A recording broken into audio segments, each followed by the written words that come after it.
Kita lanjutkan Pak ya diskusi kita beberapa waktu yang lalu.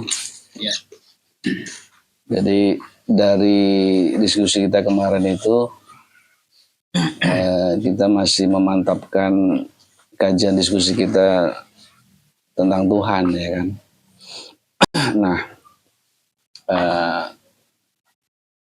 sampai di sini kalau kita masih ingat pelajaran yang kemarin itu, diskusi kemarin itu ada nggak yang kira-kira yang mungkin nggak ada yang perlu diperjelas lagi lah gitu, supaya kita lebih yakin tentang Tuhan itu, bahwa segala sesuatu selain Dia tidak ada gitu kan, selain ada tiada ya kan. Ya mungkin sebelum kita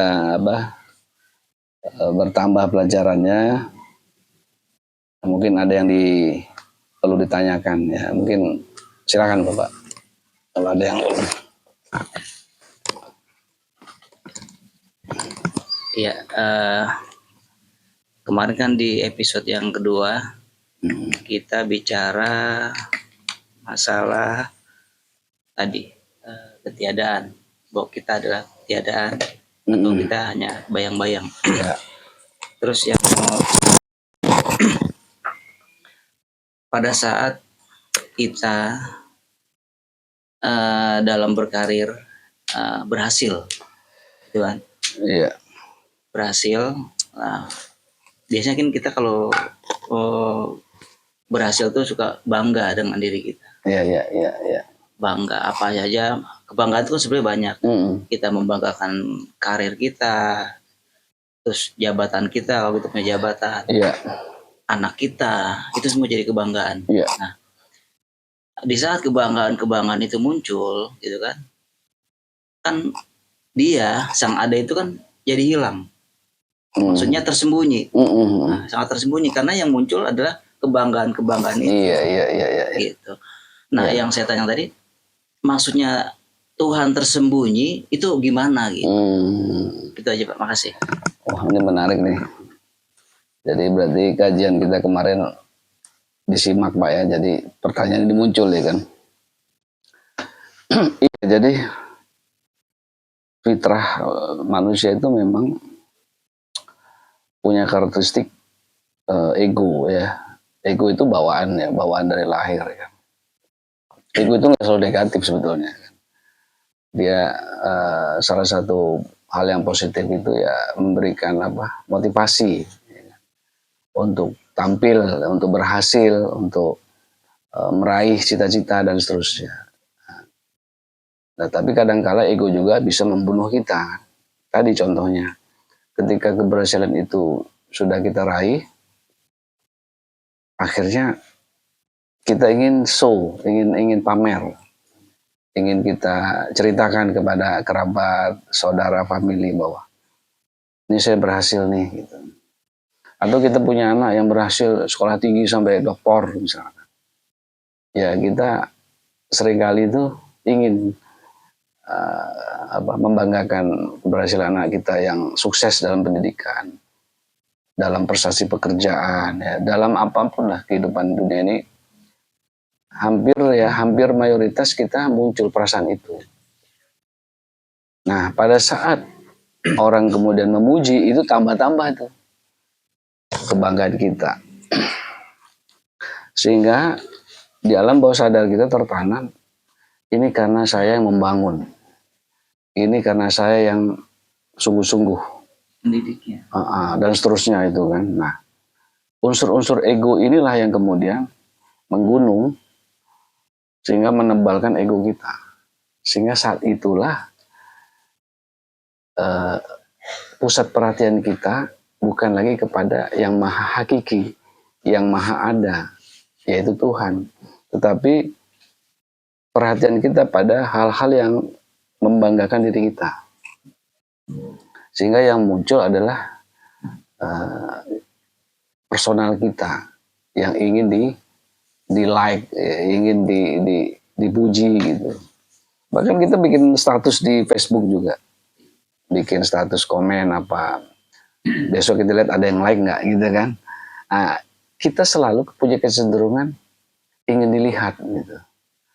Nah, ini ego-ego yang kemudian menggunung, sehingga kalau ini kemudian tidak difilter oleh kesadaran jiwa kita, maka dia menjadi Tuhan yang yang maya, Tuhan yang palsu.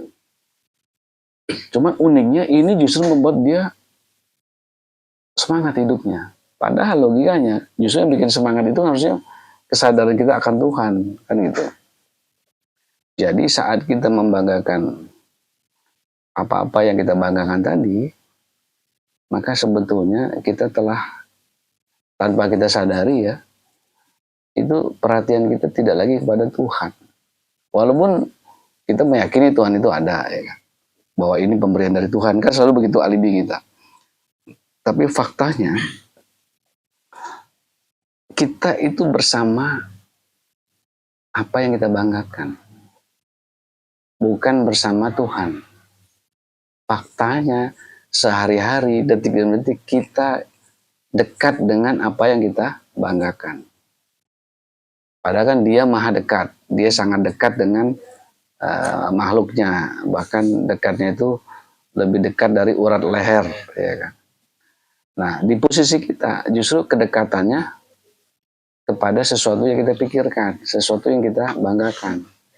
Jadi ketika kita ingat Tuhan,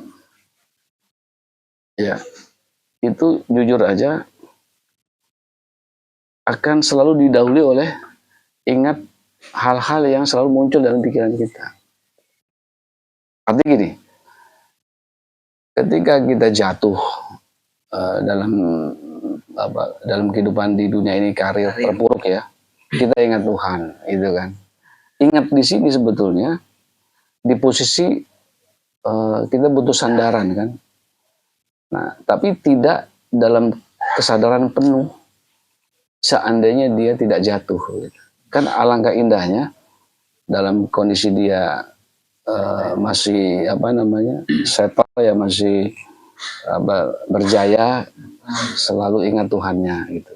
Jadi cuma ini memang teori ya, faktanya memang sulit untuk itu kaitannya dengan pembersihan jiwa. Ini mungkin lain kali nanti kita bahas tentang jiwa yang suci itu seperti apa gitu ya. Tapi poinnya bahwa maksud dari Tuhan yang tersembunyi itu adalah ketika kita memunculkan sesuatu apapun yang kita banggakan, baik itu positif ya kan, apapun itu, maka saat itulah pusat perhatian kita tidak lagi kepada Tuhan, tapi kepada sesuatu itu. Contoh sederhananya, ketika seseorang mencintai kekasihnya, mencintai pasangannya, mencintai anaknya, pusat perhatian pada anaknya, ini nggak salah ya, ini karena menggunakan kata cinta tadi.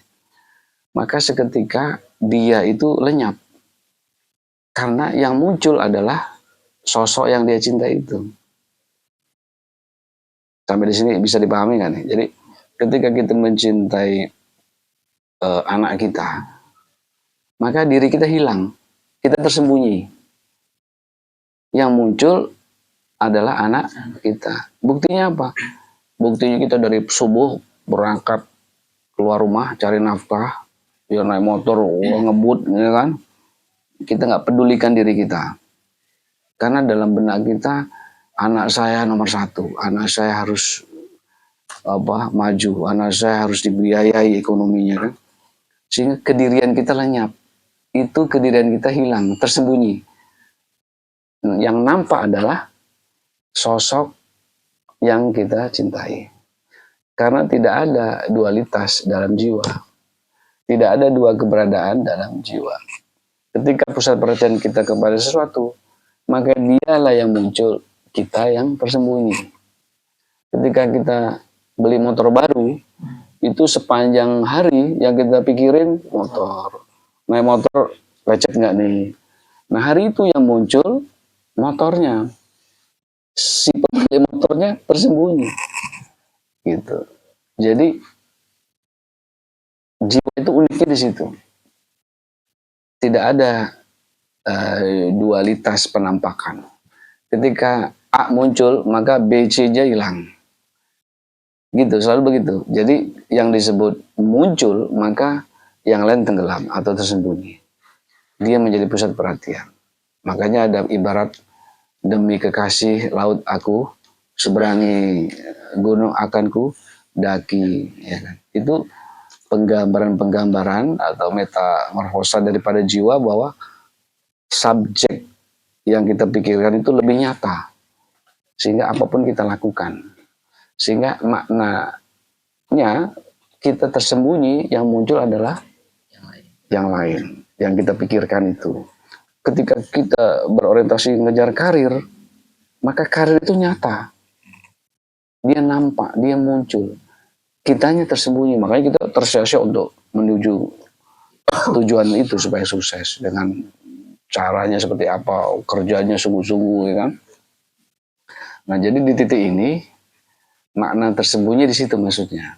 Jadi bukan tersembunyi dalam pengertian sederhana ya, tapi yang menjadi pusat perhatian itu adalah subjek sesungguhnya itu. Nah, bayangkan kita sudah mengetahui bahwa sesungguhnya yang nyata, yang nampak, yang terang benderang itu Tuhan atau ada. Tapi justru kita bangun sosok-sosok lain tadi, karir tadi, ya kan, hal-hal yang kita cintai itu yang muncul, sehingga dia tersembunyi tuh, gitu. Bahkan waktu ibadah pun kita seringkali misalkan sholat nih, misalkan, yang muncul pikiran kita, dia tersembunyi walaupun kita sudah gelar sajadah, ya kan, sudah syarat-syarat fikih terpenuhi dalam melaksanakan rukun sholat, tapi tetap aja pikiran kita muncul sesuatu, kemunculan demi kemunculan, kemunculan demi kemunculan, Tuhannya tersembunyi. Fase bacaannya itu luar biasa itu. Sesuatu yang diulang-ulang itu kan jadi fase. Sehingga kefasihan ini pun tersembunyi. Yang muncul pikiran, bayangkan. Kita baca misalkan Al-Fatihah, ya fase. Tapi yang muncul dalam benak, dalam jiwa kita sesuatu. Misalkan hutang yang muncul setiap hari, ya kan. Bayangkan, hal-hal yang fase saja bisa tersembunyi. Nah, jadi ini lembutnya jiwa itu dia sangat sensitif. Dia nggak mau ada dualitas. Tuhan itu sangat lembut, makanya dia maha lembut. Jadi ketika muncul sesuatu, yang lembut ini seolah hilang, lenyap. Yang menguat dia muncul. Tapi bayangkan, Pak, kalau ada seseorang punya kesadaran tinggi, yang muncul itu hanyalah yang maha lembut tadi, yang maha nyata. Ini luar biasa proses spiritualnya itu. Dialah yang disebut kekasih Tuhan itu. Dia menjadi manifestasi yang terbaik, ya kan? Karena kediriannya sudah lenyap. Kediriannya betul-betul tiada. Yang ada hanyalah Tuhan. Sehingga setiap hari dia tenggelam dalam kesadaran akan Tuhannya, yang disebut zikrullah itu. Dia tenggelam dalam kesadaran Tuhan. Walaupun dia sibuk dalam bekerja, ya, serius kerja, tetapi dia kesadaran penuh bahwa dia bukan siapa-siapa, bahwa kemampuan yang dia dapati itu adalah karena Tuhannya. Karena dia lebih dekat kepada ada ketimbang yang menjadi target pencapaiannya. Walaupun itu menjadi tujuan, karir tadi contohnya. Tapi yang paling dekat dengan dirinya itu adalah Tuhannya, adanya itu, pusat perhatiannya. Sehingga karir ini ketika tercapai dia bersyukur, tidak tercapai juga bersyukur. Karena Tuhannya yang nampak, yang nyata. Segala sesuatu binasa, kecuali wajahnya. Maksudnya apa? Sepanjang jiwa ini, tidak ada wajah lain kecuali Tuhan itu. Realitas tunggal ada itu. Apapun yang kita raih binasa. Karena segala sesuatu itu pasti binasa. Kecuali bayang-bayangnya, wajahnya. Maksudnya yang memberikan esensi-esensi yang natural, yang realistis gitu. Jadi nggak ada manipulasi gitu. Sehingga ketika dia dikatakan harus sujud kepada Tuhannya, ketika dikatakan dia harus taat kepada Tuhannya, ketika dia dikatakan tidak bermaksiat pada Tuhannya, dia sebetulnya sudah dibekali kesadaran jauh sebelum agama itu turun. Karena dirinya sudah ada pancaran, sudah dibekali. Makanya kita bayi itu kan suci kan. Waktu kita lahir itu sebetulnya sudah lengkap. Suci bayi itu dia udah diberikan segala potensi tentang kesadaran itu. Kesadaran kesucian. Makanya ketika sakit dia nangis bayi kan. Ketika lapar dia nangis gitu kan. Ketika dia kepanasan nangis ya kan. Karena semua pengetahuan tentang kenyamanan, keamanan, kebahagiaan sudah ada include di dalam diri si bayi itu. Karena Tuhan itu memberikannya seperti itu, sudah bawaan. Sehingga ketika dia tumbuh dewasa, semestinya tidak mengkhianati itu. Dia tetap konsis atas apa yang diberikan Tuhannya dalam kebahagiaannya. Maka jalannya harus menuju jalan-jalan bahagia. Jalannya harus menuju jalan-jalan kejujuran. Jalan-jalan yang tidak menyakitkan. Ya, baik menyakitkan orang lain, ya kan. Nah, seperti itu disebut bayang-bayang tuh. Bayang-bayangnya Tuhan tuh kayak gitu. Maka dia bisa punya gelar Al-Amin. Dia bisa bergelar orang yang pinter, ya kan, orang yang bisa dipercaya gitu. Karena nggak ada pengkhianatan gitu. Nah, sekarang banyak orang pinter, ya mohon maaf, ya kan. Kita juga banyak melihat fakta manipulasi terjadi. Ya. Berarti ini kan sudah memunculkan sosok selain dirinya, Tuhan. Terpedaya oleh ego tadi. Jadi yang muncul adalah justru yang tiada dimunculkan.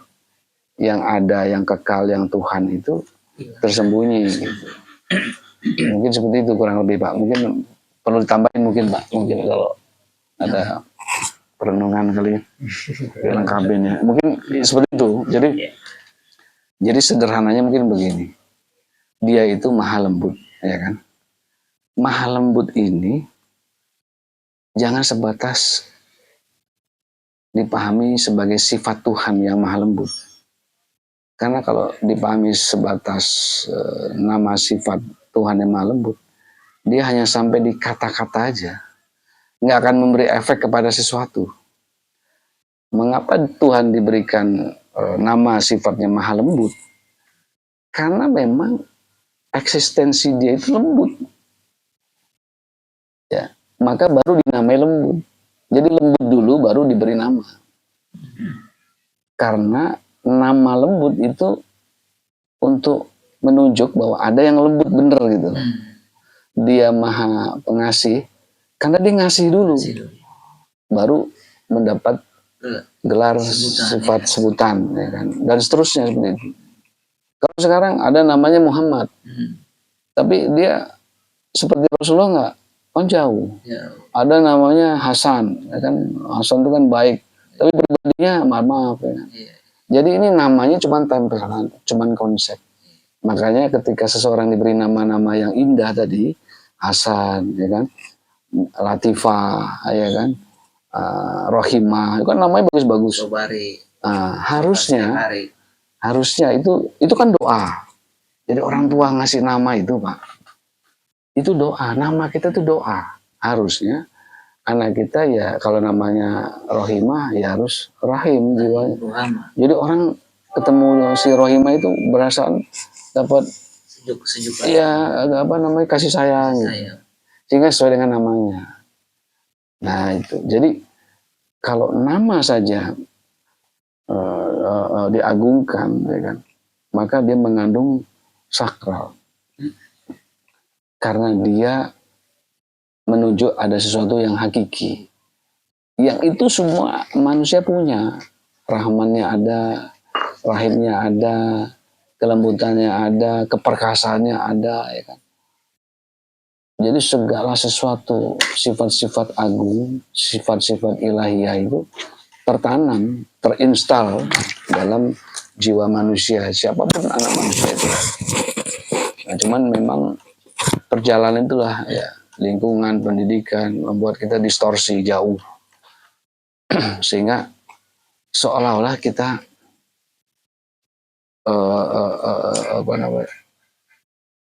apa namanya terjebak ya kan dalam keputusasaan, pesimistis, nah gitu kan.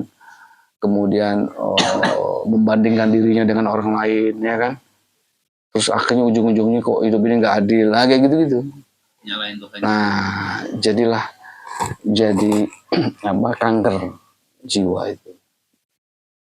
Makanya pentingnya mengenal Tuhan itu harus dengan sebaik-baik pengenalan.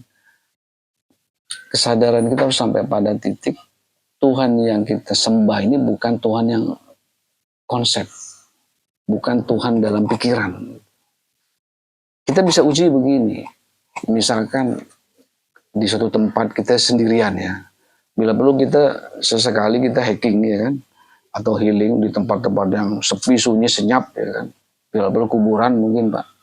Ini bukan mengajarkan ke sana, enggak, tetapi untuk menguji kita ini, jiwa kita ini apakah kumpulan dari apa namanya pribadi-pribadi ilutif atau jiwa-jiwa yang telah apa namanya masuk ke jiwa kita, membuat kita menjadi karakteristik yang berbeda ya kan, yang hidup kita akhirnya seolah-olah apa namanya sesuatu itu yang harus jadi tujuan kita.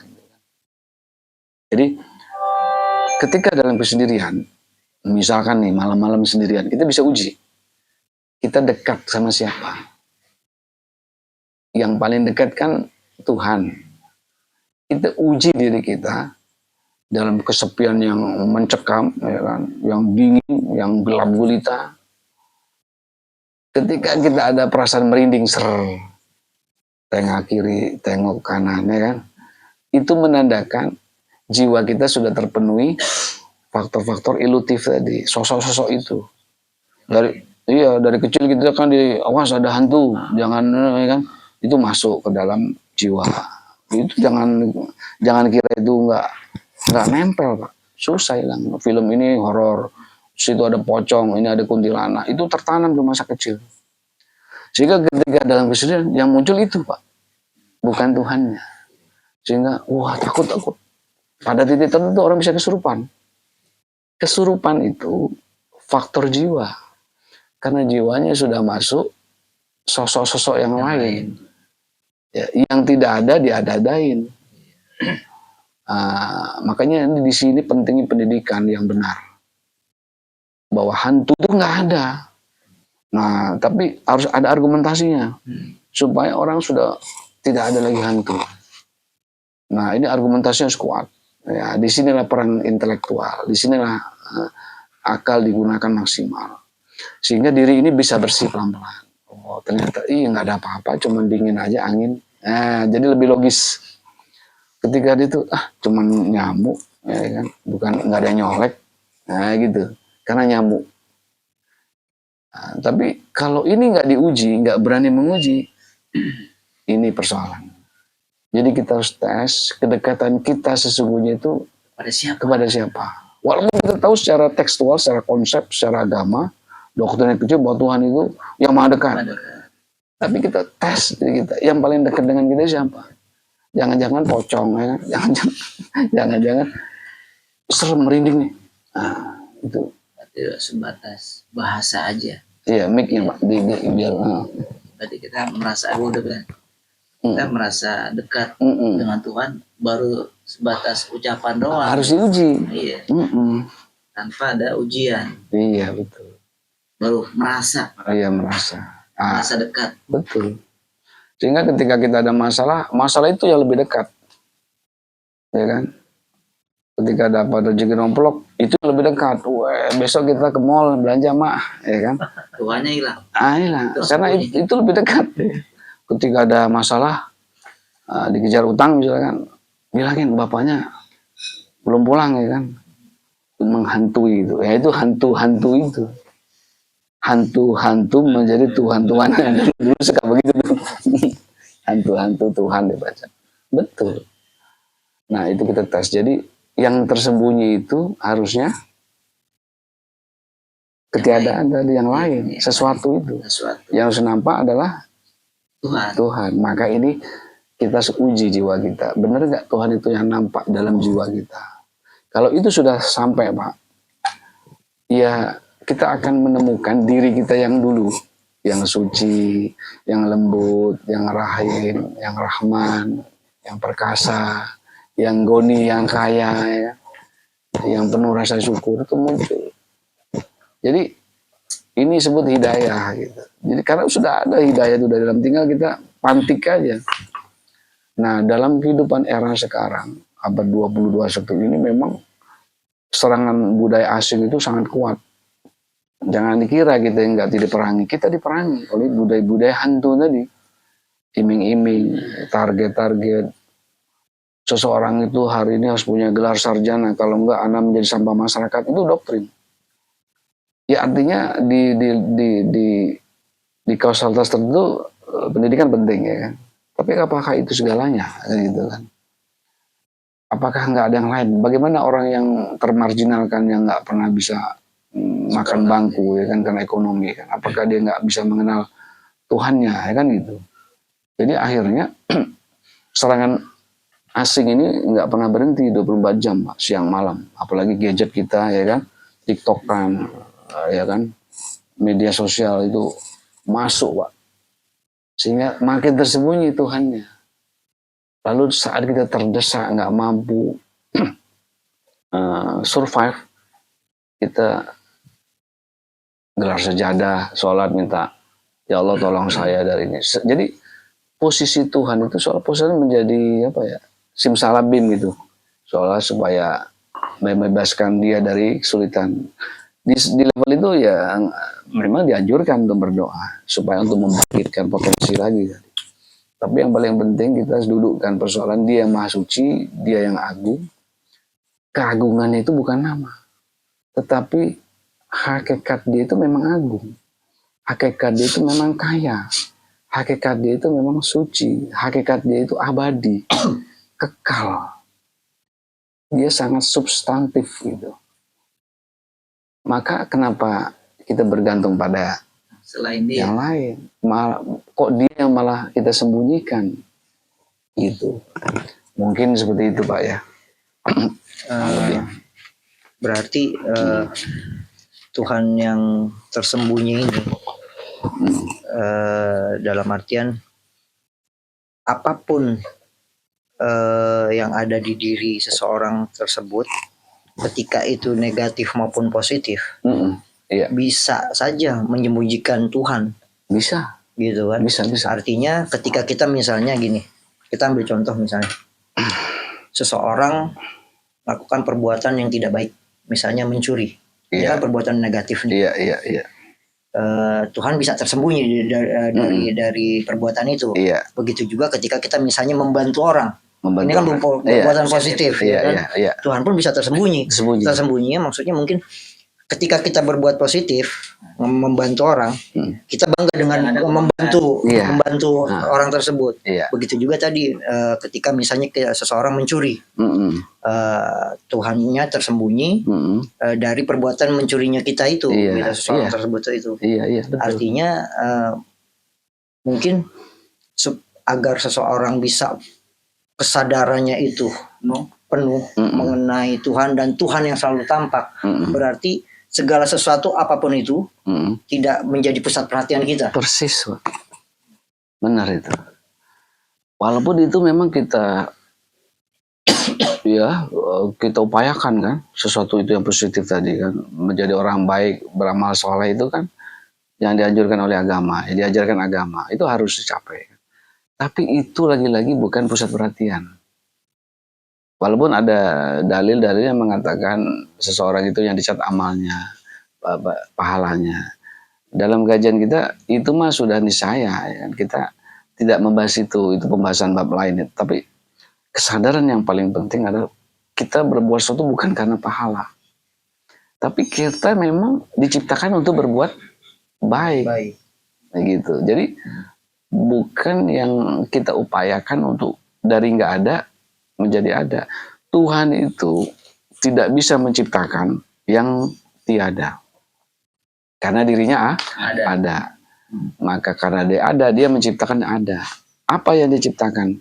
Kasih sayang, kelembutan, kekayaan. Segala sesuatu yang ada di dirinya, karena dia ada itu kan. Dia pancarkan tuh ke makhluknya. Gitu.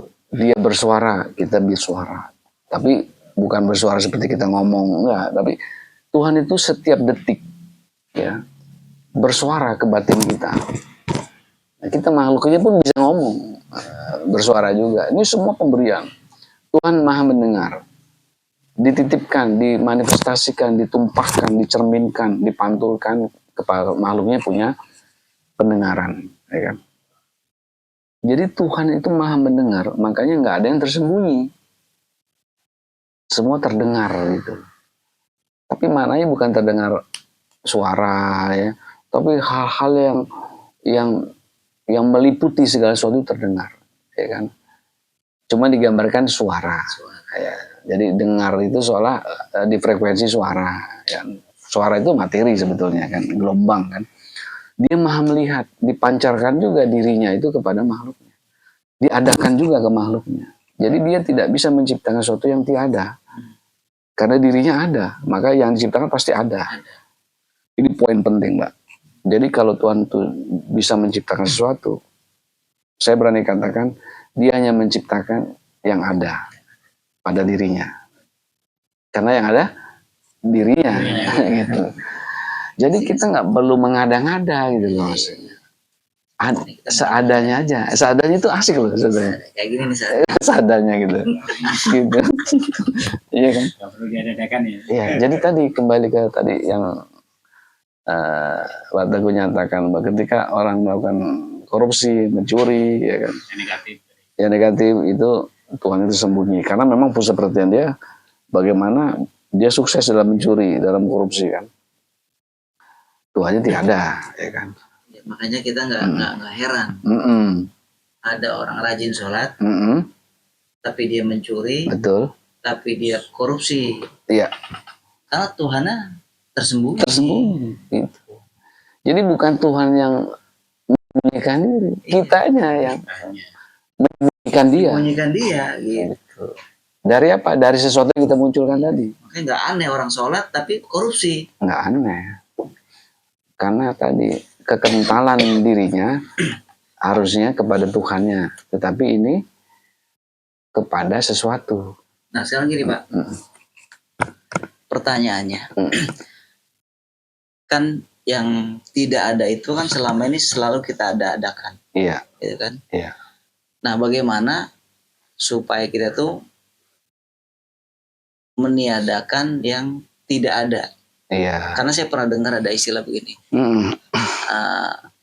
matilah kamu sebelum mati. Matilah kamu sebelum mati. Oke, ya. Nah ini yang dimaksud mati sebelum mati ini apa yang dimatikan? Iya. Iya, jadi populer ya. Iya. Matilah kamu sebelum mati. Ini kalimat bijak sebetulnya. Jadi ketika orang sudah mati almarhum dikubur ya kan, selesai sudah, ya kan. Maka pelajaran yang kita bisa petik dari peristiwa tadi, apapun semuanya sudah selesai, ya kan. Nggak ada ikhtiar lagi, karena sudah terkubur kan, mati almarhum. Nah, pelajaran berikutnya, kejadian mati itu mengambil pesan kuat bahwa ini klasik, tapi harus diulang-ulang dalam kesadaran kita bahwa apapun nggak ada yang bisa ngikut, ya kan. Dalam arti mobil kita, rumah kita itu udah semua orang tahu, ya kan, nggak terbawa mati, ya kan. Sehingga dia bersama dirinya, ya kan, ruhnya kembali kepada Tuhannya kan gitu. Artinya apapun yang diusahakan manusia itu, rumahnya, ya segala apapun yang dikebanggakan, gelar profesornya, buku-buku yang dia tulis, semua nggak dibawa. Hasil ilmiahnya, penemuannya nggak dibawa. Yang dibawa apa? Dia seperti bayinya dulu nggak? Dia masih utuh nggak? Sifat Rahman Rahimnya, Latifnya tercemar nggak gitu? Oke. Tapi ini tambahan aja. Tapi kembali lagi tadi, matilah kamu sebelum mati. Bayangkan Pak, kita belum mati, tapi kita pancarkan sifat-sifat yang sudah diberikan Tuhan kepada kita itu. Indah nggak kalau itu yang memancar? Bahwa Tuhan Maha Kaya. Kita diberi kekayaan. Apa? Organ ini kan sempurna, ya kan? Kekayaan. Harusnya kita maksimalkan, kan itu. Kita jaga dari segala sesuatu yang membuat kita menderita, ya kan? Fisik ini maksudnya. Ini kan kekayaan nih, kaki lengkap, ya kan? Pendengaran semua lengkap. Ini kepemilikan Tuhan yang 100% dipercayakan pada kita. Ya harusnya kita maksimalkan, ya kan? Kemudian sifat-sifat yang lembut tadi, yang jujur, yang rahman, yang rahim tadi, itu kita pancarkan aja.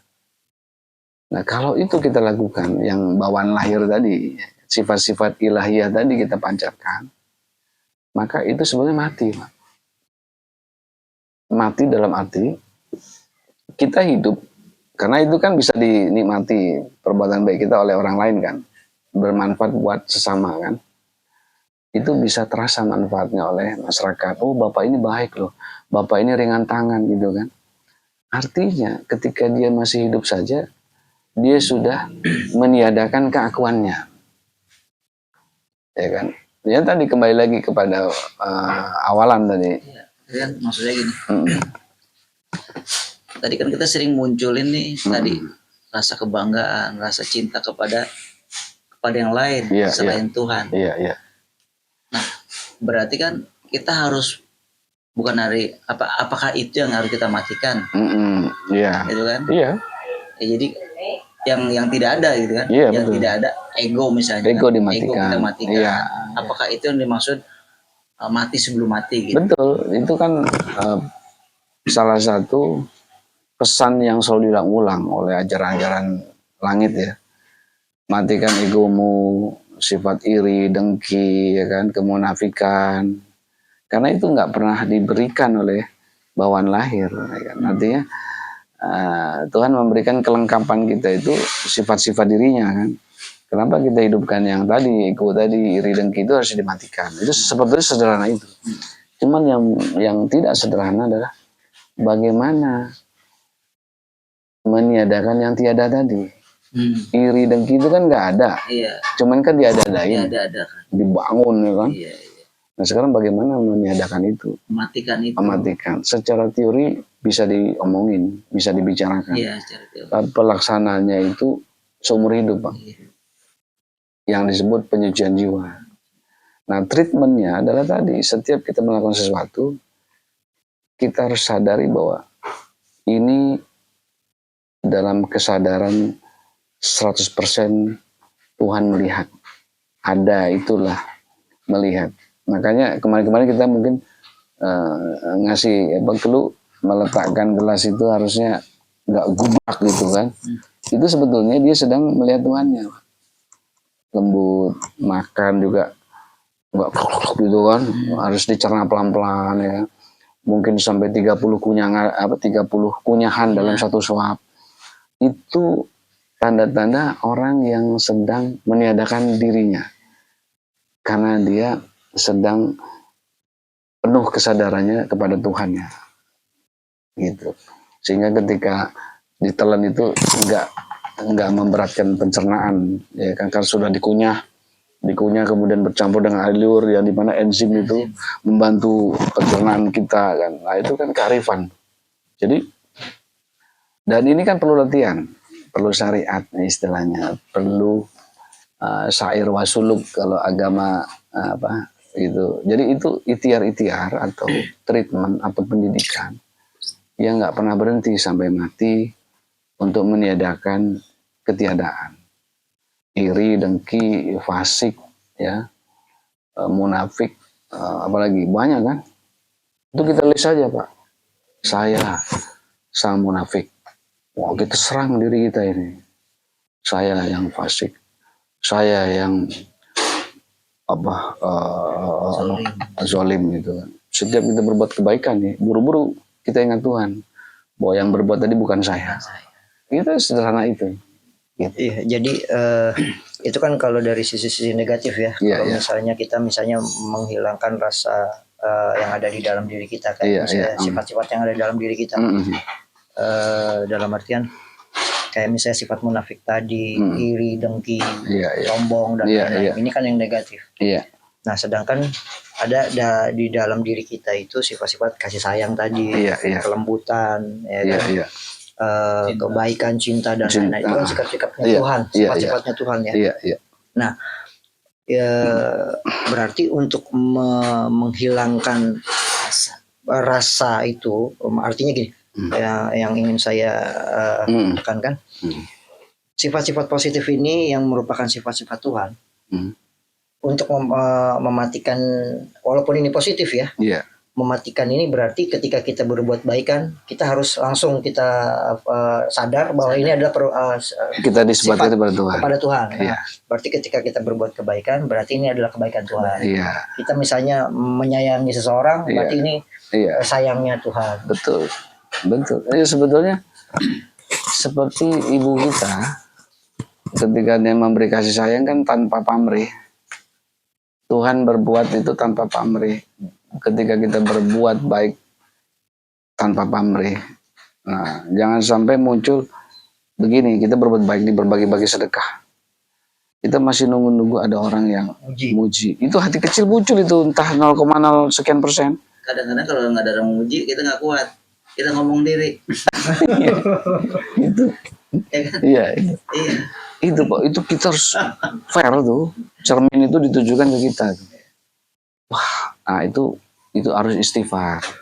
Istighfar itu maksudnya ya kita harus berlindung bahwa tadi itu iblis Kita sedang berbuat maksiat. bermaksiat. Walaupun perbuatan yang kita bangun tuh kebaikan.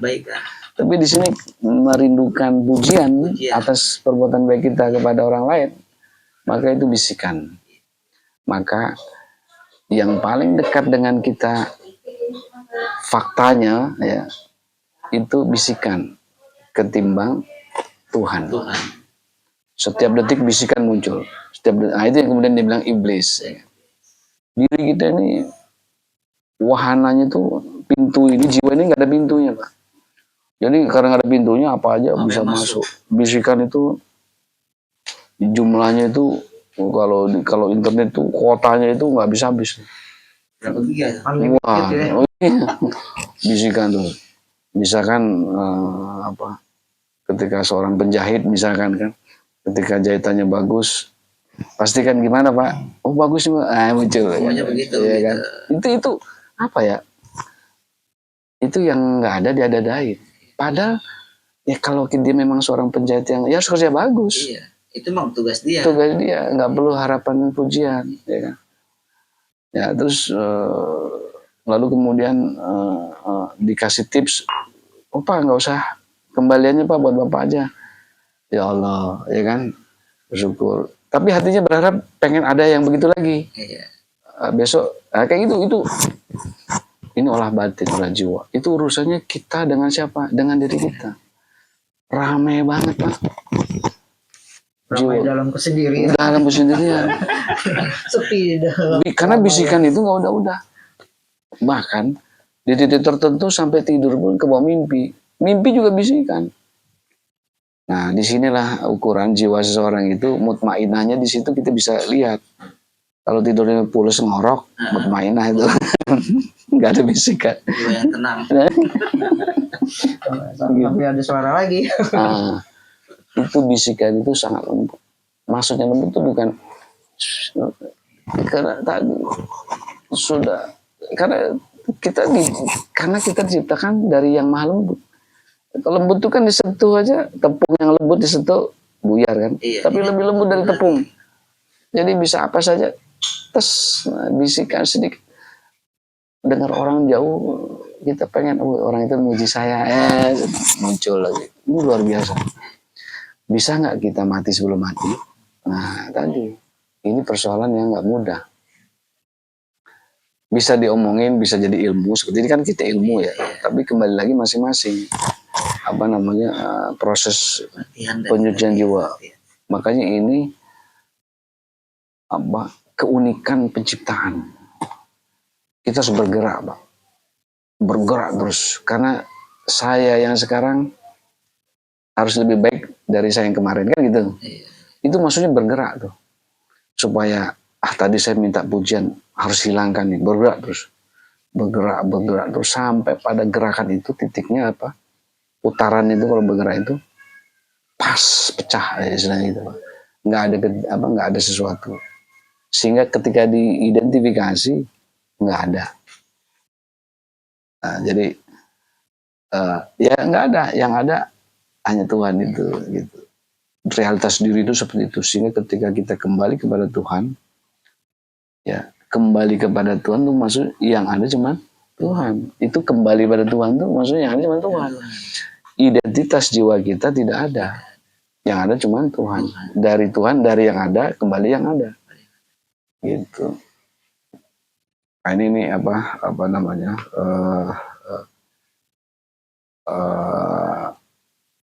Knowledge ya kan, pengetahuan tentang mengenal Tuhan itu seperti itu. Jadi ya kurang lebih itulah, Pak. Jadi kalau kembali lagi yang penting kita tadi bagaimana sih kita meniadakan ketiadaan. Ya tadi tazkiyatun nafs, artinya pembersihan jiwa itu kan. Semua agama mengajarkan itu, ya kan. Orang tua kita mengajarkan itu, ya kan. Bangsa yang agung ini mengajarkan itu. Alam semesta ini mengajarkan semua. Jadi semua pengetahuan ini dihadirkan untuk siapa? Untuk jiwa yang sedang bergerak. Pohon, rerumputan, hujan, awan, angin, badai, ya kan, circle alam semesta yang terus bergerak. Itu semua menjadi knowledge bagi kita untuk terus kita bergerak menuju ketiadaan. Ah, itu namanya memuji gitu. Dalam pujian. Makanya ketika kita tenggelam dalam pengetahuan Tuhan, harusnya diiringi dengan ketiadaan kita. Nah, memang ini perkara nggak mudah karena makanya setiap orang itu kan umur belum tentu. Tidak mudah tapi tidak mustahil kan gitu. Bukan tidak mustahil. Orang muda bisa. Banyak ya historis para ulama muda ya kan. Di era Nabi juga ada yang muda-muda. Artinya semua proses ini nggak mengenal umur. Ketika kesadarannya itu dihidupkan, makanya pentingnya pendidikan keluarga, pendidikan sekolah. Jadi persoalan yang paling krusial ketika ingin membangun bangsa yang besar, pendidikan dulu yang digaris tebal. Bisa mengantarkan manusia ini kepada Tuhannya atau enggak? Gitu. Kalau bisa maka bangsa akan naik, akan maju. Kebudayaan akan maju. Enggak kalah dengan kebudayaan bangsa lainnya. Seharusnya tadi, pendidikan itu harus mampu mengantarkan bangsanya kepada Tuhannya. Kebanyakan sekarang mengantarkan kepada agama. Nah, itu jebakan Batman. Enggak salah, tapi harus betul-betul knowledge-nya harus tajam. Agama yang saya pelajari ini, agama yang saya anut ini, doktrinal atau betul-betul ini sebagai buhul, sebagai pegangan untuk menuju Tuhan. Kalau agama hanya mengantarkan kita, memunculkan kita ego kita sebagai habaib, sebagai ustadz, sebagai penceramah, pejabat, doktor, profesor, jebakan Batman. Tapi harusnya agama itu dia buhul menuju Tuhan. Jadi kalau buhul itu kan tali diketik itu kan, kita pegang buhul yang ini kita injak. Maksudnya untuk naik terus ke atas, biar nggak lepas. Nah itu buhul ya. Nanti lain waktu kita kupas tentang buhul itu apa, tapi poinnya adalah apapun harus mengantarkan kita kepada Tuhan. Punya anak, punya istri, punya suami, itu semua adalah wahana untuk mengantarkan Tuhan apa enggak. Yang disebut ujian bagi makhluknya. Itu. Poinnya di situ Pak, kurang lebih ya kan. Jadi ya lain kali kita bisa pertajam lagi, misalkan kesadaran tentang Tuhan ini sudahkah selain diri kita yang dibina, ya kan, juga kita tularkan kepada keluarga kita. Jadi keluarga kita itu mendengar bukan dari omongan kita, tapi mendengar dari perilaku kita. Ya, keluarga kita melihat dari apa yang dia lihat perilaku kita. Perilaku kita harus memperjelas satu hal. Perilaku yang menghantarkan kepada Tuhan. Jadi yang dilihat oleh keluarga kita, dia hanya melihat perjalanan kita menuju Tuhan. Itu poinnya. Ya, jadi memang nggak sehari 2 hari Pak ngaji itu. Ya. Mengkaji diri itu nggak sehari 2 hari, ya. Tapi proses. Makanya banyak para guru lahir dalam rangka tadi membangun proses. Tapi semua harus kita jadikan wahana untuk menemukan jiwa kita yang asli seperti apa. Karena ketika saya misalkan, saya yang hari ini dilihat ini adalah saya yang mana, gitu. Ya, kan yang tahu saya itu kan saya sendiri kan, 100%-nya yang tahu saya. Bisa jadi saya munafik di hadapan Bapak semua, ya. Cuman dengan bertutur kata yang bagus, nah, bisa aja. Karena bisikan itu lembut, bisa memutarbalikkan jiwa kan. Makanya yang dilihat itu bukan ucapan tetapi perilaku. Nah, jadi gerak ini jangan kita klaim final, Pak. Jangan klaim hari ini kita sudah baik. Bila perlu tadi itu bukan saya yang berbuat kebaikan, tetapi atas ridho Tuhan, atas kasih sayang Tuhan. Nah, syukuri itu bahwa Engkau ya Tuhan telah memberikan anugerah kepadaku pada hari ini untuk mampu melakukan perbuatan baik, perbuatan yang menyenangkan keluargaku, kerabatku, teman-temanku, dan seterusnya. Sehingga satu-satunya yang hak memiliki pujian itu hanya Engkau. Maka angkatlah rasaku untuk ingin dipuji. Hapuskanlah semua kebanggaan diriku agar Engkau melihat diri ini dalam ridho-Mu. Kayak gitu-gitu, Pak. Jadi kita bisa bercakap-cakap dengan Tuhan itu realitas. Jadi doa itu maksudnya. Doa itu adalah interaksi, getaran yang dipancarkan vibrasi kepada Tuhan kita. Gitu. Ya, nih Pak. Jadi setelah tadi mendengar beberapa lama yang kita diskusi, kok saya jadi merasa hari ini saya merasa ada. Artinya mungkin kita merasa juga hari ini kita berbuat untuk anak-anak kita, untuk keluarga kita karena aku gitu. Iya. Itu yang sedikit ya saya agak menyimpulkan. Jadi sebenarnya hari ini saya masih merasa ada nih Pak. Ya kan? Nah itu makanya setelah mendengar diskusi ini kok jadi wah, kemarin-kemarin berarti saya masih ada nih. Atau pertanyaan. Nah makanya kan dengan diskusi ini saya pribadi jadi saya tahu gitu bahwa semua itu karena Tuhan itu kan. Iya, karena ridhonya Tuhan. Ya itu memang nggak bisa dipungkiri Pak. Hal yang seperti itu juga terjadi di saya. Saya merasa sebagai suami dari istri saya, bapak dari anak. Semua ini karena saya. Mereka bisa sekolah, kan itu selalu ada itu. Karena kita nggak bisa luput dari pengaruh pendidikan yang kita dapat di keluarga kita. Ya kan? Bahwa kamu harus maju, kamu harus bermanfaat, itu kan tertanam. Nah sehingga ya muncul perasaan itu, ya kan. Sehingga kita menjadi otoriter gitu, di keluarga itu kan. Tapi sekaligus menjadi orang yang gagal ketika nggak mampu mengantarkan kesuksesan keluarga kita, ya kan? Bahwa itu dilematik itu. Jadi sebetulnya di sisi Tuhan itu bukan persoalan kamu itu berhasil atau tidak mengantarkan keluargamu ke jenjang-jenjang yang disepakati umum, hal-hal yang baik, hal-hal yang dianggap berpredikat. Tapi sudahkah kamu menujuku itu? Aku ciptakan segala sesuatu ini agar kamu kembali kepadaku.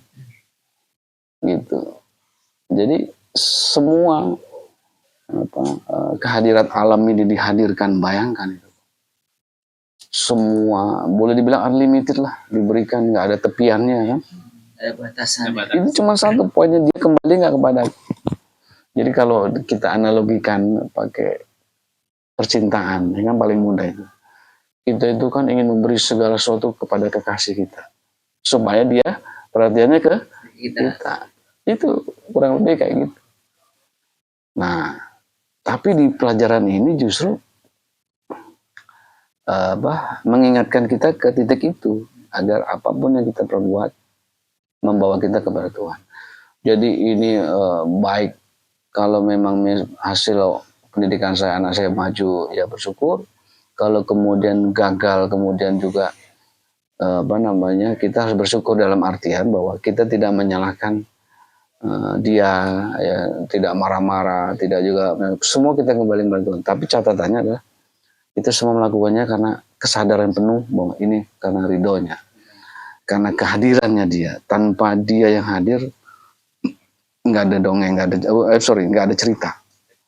Semua itu kehadiran dia, Pak. Makanya sebetulnya ya banyak orang yang nggak mengetahui pengetahuan tentang Tuhan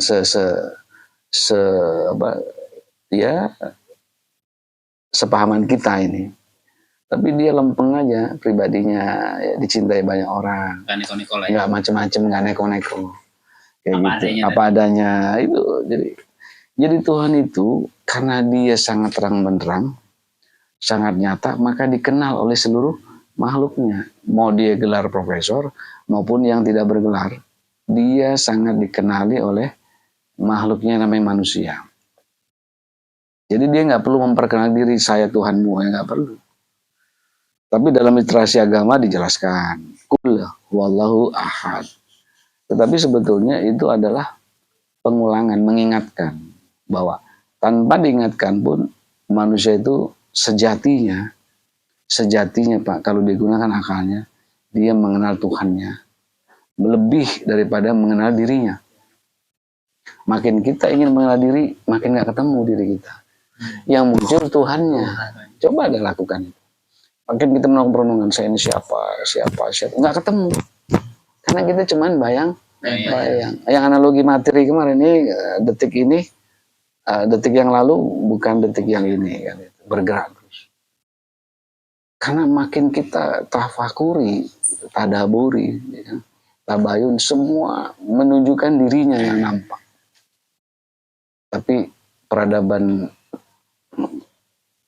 apapun hari ini kok larinya malah menonjolkan kemakhlukan, dianya tersembunyi. Sehingga hari ini ada beberapa segmen masyarakat yang dia kering, haus, ya kan, sehingga memasuki beberapa lembaga-lembaga pengajian. Sebenarnya poinnya dia ingin mencari kembali ke Tuhannya.